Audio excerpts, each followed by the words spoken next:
C'est une journée historique. Le mot est fort et signe peut-être l'aboutissement d'un projet né en 2015. La fusion des Yvelines et des Hauts-de-Seine était votée ici à Versailles.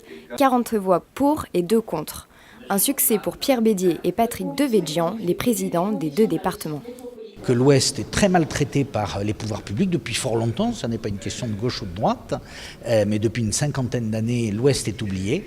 Et en fusionnant, en regroupant nos forces, eh bien, nous voulons remettre l'Ouest à la fois dans le jeu et être au service de cette ambition métropolitaine. Notre complémentarité, notre efficacité et notre succès n'est pas un thème de discours, c'est une démonstration. Argument avancé pour le projet, la baisse drastique des dotations de l'État. Une fusion qui engendrerait un seul budget, 3,4 milliards d'euros au total. Une somme à disposition pour financer les grandes infrastructures ou encore les transports. Un argument financier qui ne fait pas l'unanimité.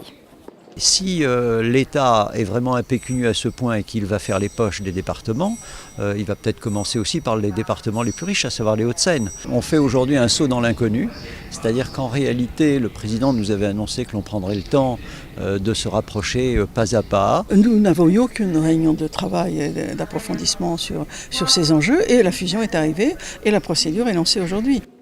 Des réserves partagées par les députés La République En Marche des Yvelines, le sort des 2 départements est maintenant entre les mains du gouvernement, une fusion qui pourrait être effective dès 2018.